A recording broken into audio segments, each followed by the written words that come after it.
Hello guys, तो ये है आईपी फर्स्ट। सही है, मैं हूँ जैद और चैनल है ब्रो फार्मेसी, सब्सक्राइब कर लीजिए। तो ये फिफ्थ सेमेस्टर का पहला नहीं दूसरा सब्जेक्ट है 502 टी। सही है, तो इसका पहला यूनिट हम करने वाले हैं हम प्री फॉर्मुलेशन स्टडीज़, इसका introduction, physiochemical properties, physical properties, chemical properties, BCS classification और एप्लीकेशन। 1 2 3 4 5 5 चीज़ें हमें पढ़नी है आज, और आज ही यूनिट को हम करेंगे ये ख़त्म। सही ना। तो इंट्रोडक्शन पे आ जाओ। प्री फॉर्मुलेशन स्टडीज़ का इंट्रोडक्शन क्या कहता है? To study the physical chemical properties. Physical और केमिकल प्रॉपर्टीज होती है ड्रग डोजेज फॉर्म की। सही ना, जो भी हम डोजेज फॉर्म बना रहे हैं, मतलब कि टैबलेट बना रहे हैं, कैप्सूल बना रहे हैं या फिर पैलेट्स बना रहे हैं एक्सेट्रा। सही ना, उसकी सूटेबिलिटी क्या है, मतलब क्या क्या सूटेबल हो सकता है, क्या चीज़ें जो है ना हमें पहले से सही लेके चलनी पड़ेगी ताकि आगे को जो है ना इंटरेक्ट ना करे कुछ चीज़। सही ना, उसकी suitability before the formulation, formulation से पहले हमें ये सब जानने हैं, और यही जानना क्या कहलाता है प्री फॉर्मुलेशन। गोल्स क्या है इसके? To establish compatibility. वही बात है कि एक्सीपिएंट जो है हमारा और ड्रग के साथ ये पहले से हुए होंगे सारे टेस्ट। सही ना, तो हमें पता रहेगा कि हमारा ये एक्सीपिएंट है और ये हमारी ड्रग है, तो ये आपस में रिएक्ट नहीं करेंगे। सही ना, और आपस में कंपैटिबल रहेंगे। और दूसरा है हमारा फिजिकल कैरेक्टरिस्टिक जान लेंगे हम किसकी, किसी चीज़ की, मतलब ड्रग की, एक्सीपिएंट्स की। जैसे भी ड्रग डले तो उसकी फिजिकल कैरेक्टरिस्टिक जान लेंगे हम। To develop stable safe and effective dosage form. Stable होनी चाहिए, सेफ होनी चाहिए और थेरेप्यूटिक वैल्यू होनी चाहिए उसके अंदर, किसके डोजेज फॉर्म के अंदर जो बना रहा है। तो इस काय से पता लगेगा, जब तक हम प्री फॉर्मुलेशन स्टडीज़ नहीं करने के हैं तब तक इसका objectives to provide right information, मतलब बिल्कुल सटीक इन्फॉर्मेशन जानी चाहिए फॉर्मुलेटर के पास कि ऐसे ऐसे तुम्हें दवाई बनानी है। वही बात आ गई, आर&डी नहीं कर रहे हैं हम, जैसा हमें बताया गया है वैसे ही हम आगे बढ़ा रहे हैं, जैसे मैं इस टाइम पे आपको कर रहा हूँ। To check physicochemical properties, वही बात आ गई कि फिजिकल और केमिकल प्रॉपर्टीज़ नई ड्रग की अगर हम जान लेंगे पहले ही, सही है, प्री फॉर्मुलेशन में, तो हमें आसानी होगी। और जो भी आगे आगे आके बंदा बनाएगा दवाई, तो उसे भी आसानी होगी कि यार हाँ हाँ ये वाली फिजिकल केमिकल प्रॉपर्टीज़ हैं और ये हमें पता है, और ऐसे ऐसे चीज़ को लेकर चलते। तो डिटर्मिनेशन होना कहेगा। तीसरा पॉइंट है ऑब्जेक्टिव्स का कि determination kinetic release of drug, मतलब ड्रग जो है कैसे फ्लो अंदर जाके रिलीज करेगी और फ्लो करेगी कैसे डोजेज फॉर्म से। जो हमने डोजेज फॉर्म बना दी वो अंदर जाके कैसे काइनेटिक फ्लो करेगी या रिलीज करेगी। सही ना, उसको ही हम डिटर्मिनेशन करेंगे। जल्दी जल्दी से फिजिकल प्रॉपर्टीज पर आ जाओ। पहली फिजिकल प्रॉपर्टीज है फिजिकल फॉर्म, उसकी मतलब ड्रग की फिजिकल फॉर्म क्या है। Solid is classical state of matter. सही है, सबसे ज़्यादा क्लासिकल सॉलिड है state of matter. A solid molecule is made up of atom tightly bound to each other. बिल्कुल सही बात है, उसके अंदर जो है मतलब इंटर स्पेस जो होता है ना बहुत कम कम होता है। सही है, तो बहुत मतलब टाइटली बाउंडेड होते हैं एटम्स, तो उसकी वजह से सॉलिड बनता है हमारा, और उसकी वजह से उसका डेफिनेट शेप भी होता है। एपीआई मतलब एक्टिव फार्मास्यूटिकल इंग्रेडिएंट और एक्सिपिएंट्स, मतलब ये दोनों चीज़ें एग्जिस्ट इन डिफरेंट क्रिस्टलाइन और एमॉर्फस स्टेट्स। बिल्कुल सही बात है, कुछ कुछ वो भी होती है क्रिस्टलाइन होती है, कुछ कुछ पाउडर भी होता है ना। Based on their method of synthesis isolation from mother liquor, मतलब ये जो हमारा वो होता है सॉल्वेंट, उससे आइसोलेशन कैसे कर सकते हैं हम सिंथेसिस। तो यही फिजिकल फॉर्म होती है। जैसे हमारी दो फिजिकल फॉर्म होती है क्रिस्टलाइन एमॉर्फस। क्रिस्टलाइन के ये हैंगे पॉइंट्स 6-7, और एमॉर्फस के हैंगे, इन्हें जल्दी जल्दी पढ़ लेते हैं हम। डिफाइंड इंटरनल स्ट्रक्चर, क्रिस्टलाइन में जो है ना, क्रिस्टलाइन सॉलिड जो होगा हमारा, बिल्कुल अंदर का स्ट्रक्चर जो होगा उसका एकदम डिफाइंड होगा, उसमें कोई जो है ना छुपी हुई चीज़ ना होने की कि यार कि ये चीज़ कैसे हो, ये चीज़ कैसे हो, ऐसा नहीं, बिल्कुल क्लियर। सही है, don't have any defined internal structure. इसका जो है ना डिफाइंड इंटरनल स्ट्रक्चर नहीं होने का, पाउडर्स वगैरह, इसका ग्रेफाइट वगैरह है तुम्हारा, सही है ना, उसका, और डायमंड है, डायमंड के अंदर का स्ट्रक्चर बिल्कुल जो है ना डिफाइंड होता। Most stable then amorphous, less stable, बिल्कुल सही बात है। शार्प मेल्टिंग पॉइंट, अब जो है ना इंटरनल स्ट्रक्चर बिल्कुल वो है डिफाइंड है और बिल्कुल शार्प है, तो मेल्टिंग पॉइंट भी शार्प होगा। बॉन्ड स्ट्रेंथ होगी हाई, इसमें लो, इसमें नो, इसमें लेस। सही है ना, ये मतलब एमॉर्फस मतलब फॉल्स, झूठा साला, और ये ट्रू मतलब क्रिस्टलाइन मतलब सच्चा, एकदम सटीक, जिसे हम कह सकते हैं। डेफिनेट अरेंजमेंट ऑफ मॉलिक्यूल, इसके अंदर मॉलिक्यूल्स का अरेंजमेंट डेफिनेट होगा, इसमें रैंडम मैनर में होगा, कहीं पर कोई सा मॉलिक्यूल पड़ा, कहीं पर कोई सा मॉलिक्यूल पड़ा, तो that's it, that do it. और ये सॉल्युबिलिटी और डिसोल्यूशन लेस होगा इसका। सही ना, ये एकदम से घुलेंगे नहीं है, और इसमें सॉल्युबिलिटी हाई होगी। जैसे पाउडर की सॉल्युबिलिटी एकदम तेज़ है और डिसोल्यूशन हो जाता है एकदम पाउडर, लेकिन यहाँ पर सॉल्युबिलिटी जैसा हमारा एक वो है, क्या कहते हैं, मतलब कुछ भी सॉलिड है नहीं तो वो देर में घुलता है। सही ना, तो ये then it to next page we have to cover it polymorphism. Second point आ जाता है हमारा फिजिकल प्रॉपर्टीज में polymorphism. Polymorphism second point. When a crystal have, ये वाला क्वेश्चन आता है, आप लिख के रख लो। When a crystal have more than one physical form, अगर जैसे हमने ये वाला फॉर्म पढ़ी क्रिस्टलाइन फॉर्म और अमॉर्फस फॉर्म फिजिकल फॉर्म में, सही ना, अगर एक से ज़्यादा one more than one physical form according to its internal structure. मतलब कहने का यह है कि एक तो हमारा क्रिस्टल है और एक है हमारा अमॉर्फस। एक ही क्रिस्टल में ये दोनों चीज़ें प्रेजेंट हैं, क्रिस्टलाइन भी है वो अमॉर्फस भी है, तो is called as polymorphism. This phenomena its internal and acquire many crystalline form, और उसके अंदर बहुत सारी क्रिस्टलाइन फॉर्म्स बन रही हैं, तो उसे हम कहते हैं पॉलीमॉर्फ कहते हैं, और इस फिनोमिना को कहते हैं पॉलीमॉर्फिज्म। दे आर इनएंशियोट्रॉपिक होते हैं, मोनोट्रॉपिक होते हैं। Polymorph are differ from each other, सही ना, मतलब पॉलीमॉर्फ अलग अलग होते हैं एक दूसरे से with respect to physical properties. उसकी फिजिकल प्रॉपर्टी जैसी भी होगी उसके हिसाब से वो अलग अलग होंगे। पार्टिकल साइज एंड शेप, तीसरा पॉइंट हमारा फिजिकल प्रॉपर्टीज में। This factor influence many important factor, मतलब ये वाला फैक्टर जो है ना ये बहुत सारी चीज़ों को इन्फ्लुएंस करता है, अफेक्ट करता है। डिसोल्यूशन रेट, सही है, सस्पेंडेबिलिटी और यूनिफॉर्म डिस्ट्रीब्यूशन को, ये वाली चीज़ें जैसे पार्टिकल का साइज है और शेप क्या है इसके हिसाब से जो है ना ये तीनों चीज़ें इफेक्ट होती हैं। जैसे पार्टिकल साइज कम, सॉल्युबिलिटी ज़्यादा, इजी टू मिक्स, मिक्स जल्दी होगा। इफेक्ट फ्लो प्रॉपर्टीज़, मतलब जो फ्लो होने की प्रॉपर्टीज़ हैं उसकी, सही है ना, मतलब फ्लूइड जो है उसकी फ्लो प्रॉपर्टीज़ जो हैं वो भी बहुत ज़्यादा इफेक्ट होंगी। कैसा, अगर पार्टिकल साइज कम सॉल्युबिलिटी ज़्यादा होगी, तो मतलब पार्टिकल साइज कम होगा तो यार सॉल्युबिलिटी तो ज़्यादा होगी। पार्टिकल साइज कम हो जाएगा, पार्टिकल साइज कम, सरफेस एरिया ज़्यादा। Particle size can be determined by, particle size कैसे डिटरमाइंड होता है, microscopy, sieving, light scattering. Particle size particle shape, sorry I think so, particle shape जो होता है पार्टिकल का, सही है, शेप जो होता है हमारा ड्रग का जो पार्टिकल है उसका shape affect the flow properties, तो जो फ्लो प्रॉपर्टीज होती हैं उसे अफेक्ट करता है, बिल्कुल सही बात है। जैसे कि डेंसिटी होती है हमारी मास बाय वॉल्यूम। अभी डेंसिटीज कौन कौन सी है, bulk density, weight of powder, जितना भी वेट है पाउडर का, बाय बल्क वॉल्यूम, इसका यूनिट क्या है, टैप डेंसिटी, ट्रू डेंसिटी, ये सारी एक ही है। ट्रू डेंसिटी क्या है, एक मतलब हाँ टैप्ड वॉल्यूम यहाँ पर आ जाएगा, बल्क वॉल्यूम यहाँ पर आ जाएगा।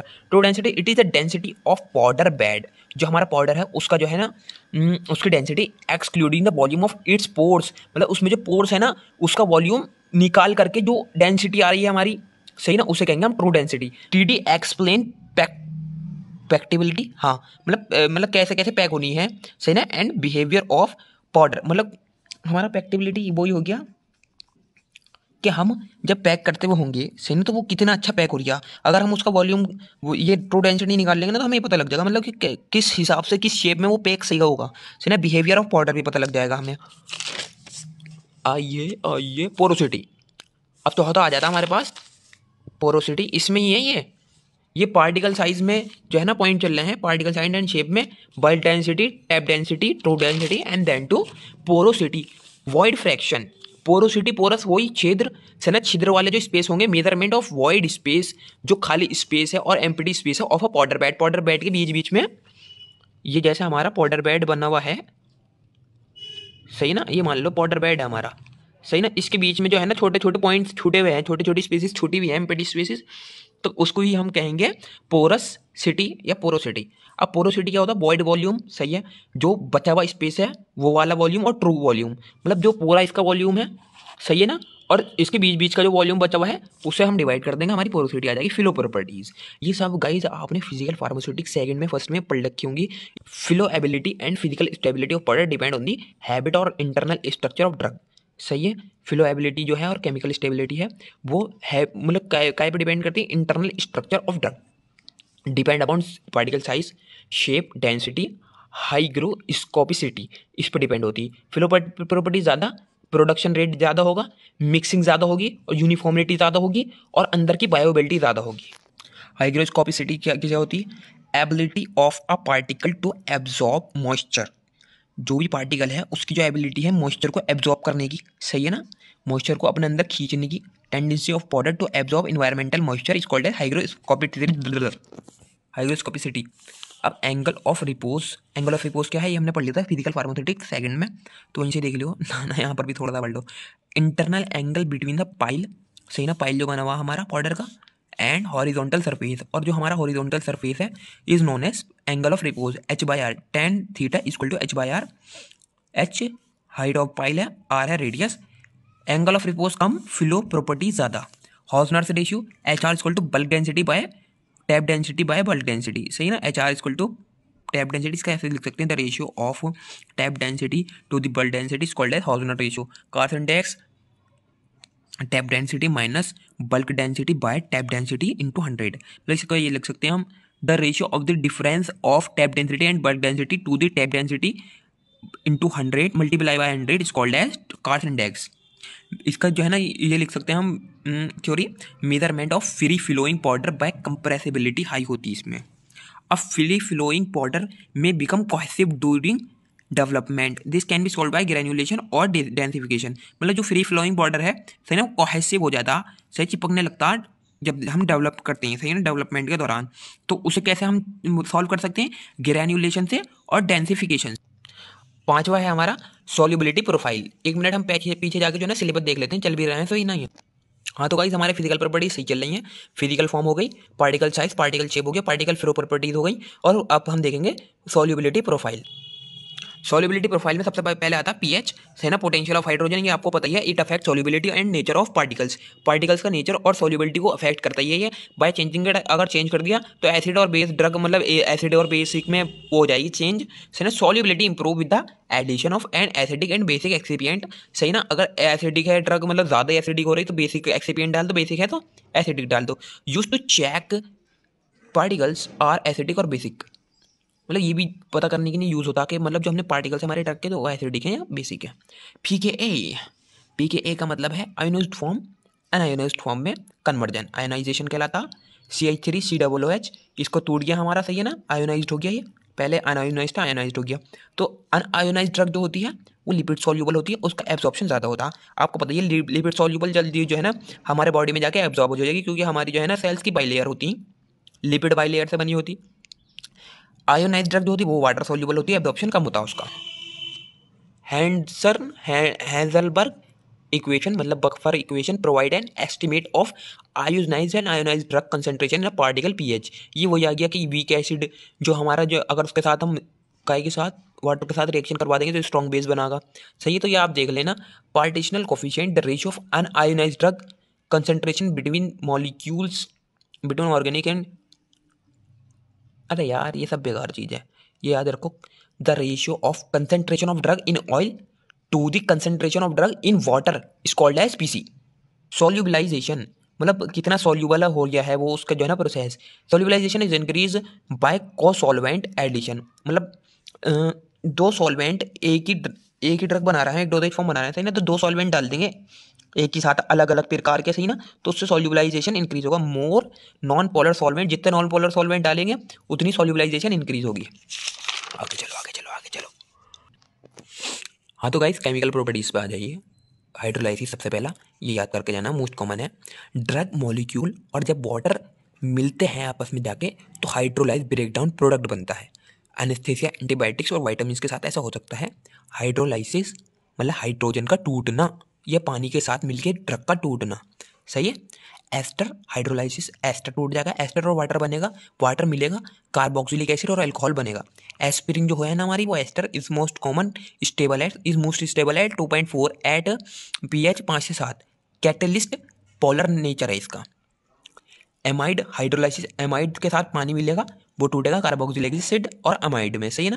बारबिट्रेट्स हैं, डाइब्यूकेन है, एक्सेट्रा। रिंग क्लीवेज हैपन, इसमें जो है ना बारबिट्रेट्स और डाइब्यूकेन की रिंग जो है ना क्लीवेज हो जाती है, मतलब खुल जाता है रिंग स्ट्रक्चर, वाटर जब ऐड होता है तो। ऑक्सीडेशन और रिडक्शन, सही ना, पहला हाइड्रोलाइसिस, दूसरा ऑक्सीडेशन एंड रिडक्शन। ऑक्सीडेशन ये तीनों चीज़ें याद कर लेना, रिडक्शन तीनों, addition of O2, addition of H2। Oxidation में O2 जुड़ेगा, H2 निकलेगा और इलेक्ट्रॉन जो है ना कम होंगे, इसमें H2 आएगा, O2 जाएगा और इलेक्ट्रॉन ज़्यादा होंगे। जनरली फार्मा डोजेज फॉर्म, मतलब जो हमारे dosage form oxidize in the presence of atmospheric oxygen, जो हमारे मतलब ऑल अराउंड जो है ऑक्सीजन है, सही ना, तो उसके साथ जो है ना वो हो जाती है या ऑक्सीडाइज उसकी प्रेजेंस में, क्या हमारी dosage form. Oxidation process is use to evaluate the stability of pharma preparations, मतलब इसकी स्टेबिलिटी जानने के लिए हम जो है ना ऑक्सीडेशन प्रोसेस का इस्तेमाल करते हैं, जैसे स्टेरॉइड्स, विटामिन, एंटीबायोटिक्स एक्सेट्रा। और ऑक्सीडेशन मतलब खुद ब खुद ऑक्सीडेशन हो जाना, मटेरियल है, मॉलिक्यूलर ऑक्सीजन है, फ्री रेडिकल्स आर प्रोड्यूस, मतलब जो हमारी ड्रग थी और मॉलिक्यूलर ऑक्सीजन थी दोनों मिलकर जो है ना फ्री रेडिकल्स बना दिए उन्होंने। जैसे हमारी रेंसिडिटी होती, ऑयल एंड फैट्स, है ना, oxygen content and anti oxidants भी होते हैं हमारे। फोटोलाइसिस मतलब फार्मा प्रोडक्ट के ऊपर जो है ना यूवी रेस पड़ी और उसका डिग्रेडेशन हो गया, है ना। रेडिएंट एनर्जी उनने एब्जॉर्ब करी, यूवी रेस हमारा जो है ना रेडिएंट एनर्जी है और उसका डिग्रेडेशन हो गया, it's called as photolysis. Racemization, सही ना, the process of conversion of one enantiomer of compound into other enantiomer, सही है, इज कॉल्ड रेसिमाइजेशन।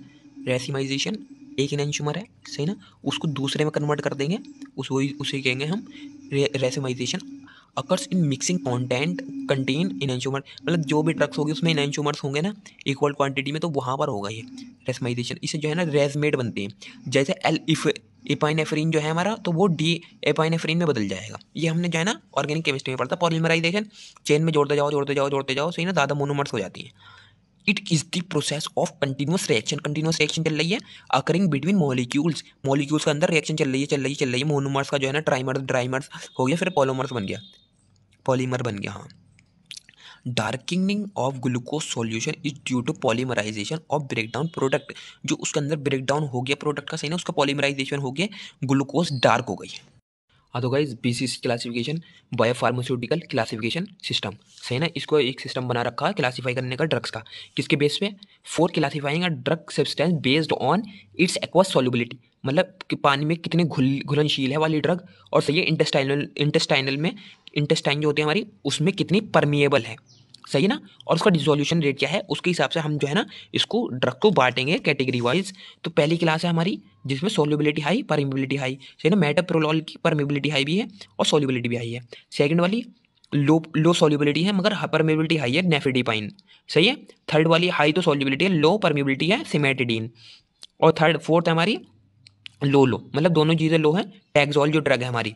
पहली प्रोपेनोल और वीरापामिल जो ड्रग है हमारी, सही है ना, पहली क्लास में आती है। ड्रग एब्जॉर्ब डिजॉल्व रैपिडली, सही ना, मतलब जैसे हमने बताया सॉल्युबिलिटी हाई है, ड्रग एब्जॉर्ब और डिजॉल्व जो है ना घुल जाती है जल्दी जल्दी, बहुत जल्दी। रैपिड थेराप्यूटिक एक्शन मिलेगा, बिल्कुल सही बात है, एब्जॉर्प्शन जल्दी होगा तो हमारा एक्शन भी जल्दी मिलेगा। Excellent, ideal for oral route, और ये वाली ड्रग जो है ना ओरल रूट के लिए बहुत ज़्यादा यूज़ होती है, मतलब जल्दी से जो है ना हम गटकेंगे उसे और ओरल रूट से मतलब लेंगे और जल्दी जल्दी वो कार्य शुरू करेगी अपना, सही ना, क्योंकि वैसे ही बायोअवेलेबिलिटी कम है। और ऊपर से जो है ना अगर ये वाली ड्रग ले ली हमने कि जिसकी सॉल्युबिलिटी कम है या फिर परमेबिलिटी ज़्यादा है, सही ना, तो इससे और बायोअवेलेबिलिटी कम हो जाएगी, तो और क्या फ़ायदा होगा फिर। तो ऐसी ड्रग लो ना कि जिसकी सॉल्युबिलिटी भी हाई हो, परमेबिलिटी हाई हो, तो हमारे जो है ना इंटेस्टाइन वगैरह में जाके वो जैसे वो होता है एब्जॉर्प्शन वगैरह, तो डिस्ट्रीब्यूशन भी ज़्यादा जल्दी होगा, एब्जॉर्प्शन भी ज़्यादा जल्दी होगा, थेराप्यूटिक एक्शन भी जल्दी मिलेगा। सेकंड हो गया हमारा फिनाइलटोइन या एजेटिमाइड, सही ना, ड्रग डिसॉल्व स्लोली, वही बात आ गई कि लो सॉल्युबिलिटी है इसकी, सही है ना, और एब्जॉर्ब रैपिडली, लेकिन रैपिडली एब्जॉर्ब होगी क्योंकि परमेबिलिटी ज़्यादा है इसकी, सही ना। कंट्रोल रिलीज ड्रग, सही ना, इसकी जो है ना रिलीज बहुत कंट्रोल होगी, ओरल या फिर आईवी दे सकते हैं हम इसे। अब थर्ड पे चलते हैं हम, थर्ड पे असाइक्लोवीर, सही ना, एंटीवायरल और कैप्टोपिरिल। एब्जॉर्बेंस लिमिटेड, मतलब एब्जॉर्ब सही करके नहीं होने की, डिजॉल्व रैपिडली, लेकिन जो है ना घुल जाएगी जल्दी। इनकम्प्लीट बायो एबिलिटी, से ना कंप्लीट मतलब बायो एबिलिटी बहुत ही कम होती है, ओरल या आईवी दी जाती है। क्लास फोर्थ पे आ जाओ, लो डिजोल्यूशन, मतलब जाके जो है ना घुलेगी भी कम और परमेबिलिटी कम होगी, थेरेप्यूटिक एक्शन भी कम होगा। आईवी और ये अदर रोड से दिया जाता है, जैसे हाइड्रोक्लोरोथायाजाइड है हमारी। इसकी सिग्निफिकेंस देख लीजिए बीसीएस क्लासिफिकेशन की, valuable tool for formulation scientist, जो भी फॉर्मुलेशन साइंटिस्ट हैं उनके लिए बहुत ही अच्छा टूल है ये, ताकि हम एकदम पता लगा सकते हैं यार कि इसकी सॉल्युबिलिटी कम है, इसकी परमेबिलिटी ज़्यादा है, ये वाली ड्रग ऐसा एक्शन देगी, तो इसकी डोजेज फॉर्म कैसे बनानी है।